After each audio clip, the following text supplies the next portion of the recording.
आदिवासी विकास परिषदेच्या वतीने आज जो आहे मुंबई आग्रा महामार्ग आहे तो अडवण्यात आला आहे। नाशिकहून मुंबईकडे जाणारी व मुंबईहून नाशिककडे जाणारी जी पूर्ण महामार्ग आहे तो पूर्णपणे बंद पाडण्यात आला आहे।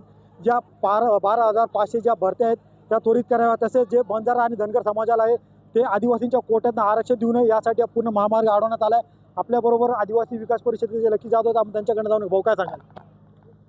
बंजारा समाजाच्या एसटी आरक्षणासाठी दिनांक 27 तारखेला निवृत्त न्यायमूर्तींच्या अध्यक्षतेखाली समिती स्थापन केलेली आहे, परंतु त्या समितीवरती आदिवासी विकास विभागाचा करोडो निधी आदिवासी विकास मंत्री अशोक उईके करणार असून त्या समितीला आमचा विरोध आहे आणि त्या समितीला आमचा 1 रुपया खर्च करू नये आणि बंजारा धनगरांचे एवढे लाड, आमच्या आदिवासी विद्यार्थ्यांची पंडित दीनदयाळ योजना आहे त्या योजनेचा त्यांना लाभ मिळत नाही। 40,000ची जी मर्यादा आहे ती रद्द करावी आणि ग्रामीणला ती योजना चालू करावी, म्हणजे आमचा आदिवासी विद्यार्थ्यांचा पैसा बंजारा समाजाच्या समितीवरती दिला जातोय।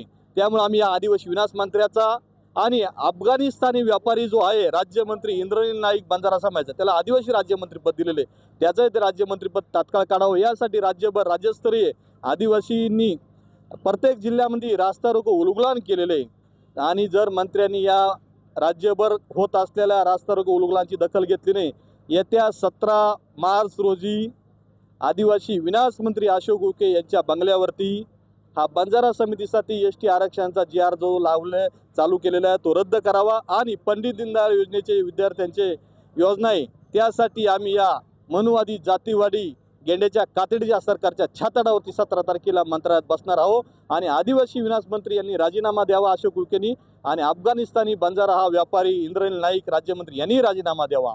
पण आजच्या आंदोलनाची दखल घ्यावी शासनाने, तर 17 तारखेला आदिवासी विकास मंत्री अशोक उईकेच्या छाताडावर त्याच्या बंगल्यावर बसल्याशिवाय आम्ही राहणार नाही।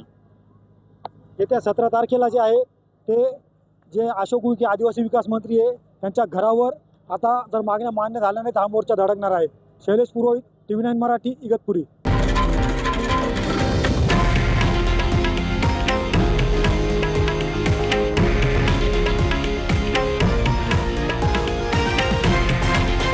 हे आहे देशातील नंबर 1 न्यूज नेटवर्क आणि आपण पाहत आहात TV9 मराठी, एकमेव।